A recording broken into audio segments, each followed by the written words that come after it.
Welcome to the Engineering Influence podcast from the American Council of Engineering Companies, coming to you from New Orleans at our 2024 Fall Conference. And to kick things off today, we're just 15 days from the general election that seems to have been going on forever, but it looks like it's coming to an end. And to talk about what could happen, it's anyone's guess, but we have two experts, two former members of Congress. I'm very pleased to be joined by Representative Cheri Bustos from the great state of Illinois and John Katko, great state of New York. Thank you very much for joining us. Thanks for having us. Thanks for having us. This is great. You both left Congress at a good time, I think, because things have gotten even more insane. Right now as we sit here, things have been trading off every day. It seems as though the polls have been shifting. The battleground states that looked like they were going to be trending one way are now close, and it seems like it's anyone's guess. I mean, as things sit here today, where do you think things are going to wash out at the end? What do you think the end result's going to be? Cheri, let's start with you. Well, Cheri knows exactly how it's going to end. Yeah, you know what? That's why we're recording it. I wish we did have more certainty. I know, Every right? day I wake up and I read the headlines and I have a knot in my stomach every single day. And I said that to my husband. He said, America has a knot in its stomach because we don't know the outcome right now. It is nerve-wracking. And for those of us who care deeply about this country, and I think the vast majority of Americans do, it is concerning. That said, I think John and we were talking a little bit earlier with the members of ACEC. The Senate looks like it will go to the Republicans.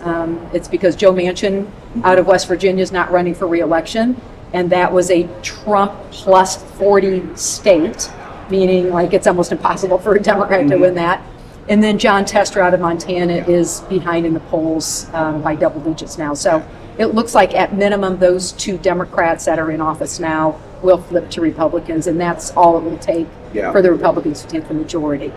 If you want to talk about the House, John? Sure. I think the House is a little closer, and it's a razor-thin majority for the Republicans right now. And in New York State last term, they had a bunch of litigation that caused the districts to be far less favorable to Democrats than originally planned.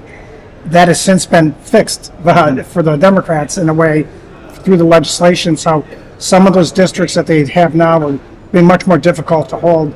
So that's kind of a microcosm of a lot of the districts across the country. So I think that there's a more than 55% chance that it's going to go back to Democrats. I'm not saying it's going to happen for sure, but highly likely. If Trump has like a landslide win, which is unlikely, then he might be able to carry some of those districts, but I don't think so. So I think that it's shaping up, or we might have some divided leadership, which might be great. I think getting to the presidential election, I think it's anybody's guess. I really do. But even now, as we stand here, Republicans have a +4 majority in the House, a 4-vote majority.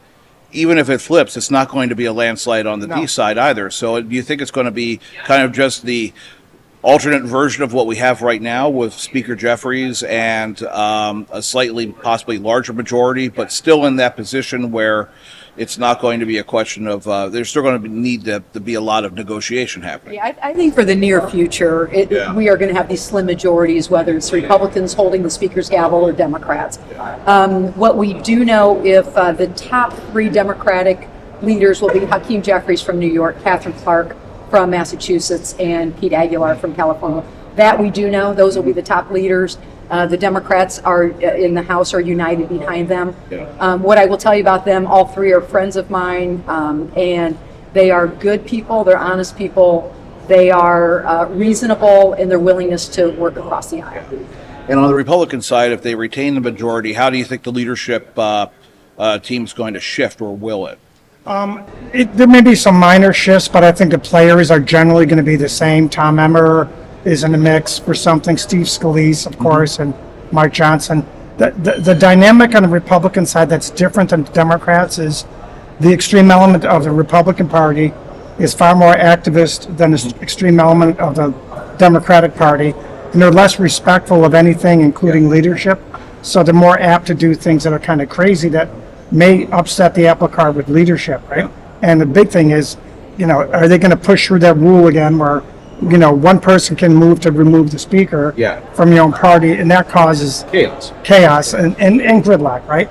But with that being said, if there is divided leadership, I think that's going to be okay. I think a slim majority is not necessarily a bad thing. I mean, look what President Biden got done, and I'm a Republican, but two of the things my district benefited greatly from was the CHIPS Act and the infrastructure bill, right? And that type of principled legislation, I think, is best when you have divided leadership. And so it may not be such a bad thing. I can tell you one thing: stock markets respond to divided leadership because there's stability, because there's not going to be wild swings in legislation. I think the worst case scenario is if somebody gets all three, the House, the Senate, and the White House. I don't think that's going to happen. Well, I mean, you were on the receiving end of the polarization in the Republican Party. When you voted when you were one of 13 Republicans, thank you very much for voting on the bipartisan infrastructure law. Cheri, of course, you voted for it as well. You're both former members of the T&I committee. I was on the committee on the press side with Chairman Schuster. It was, I remember it being a very different place when I was there and I left.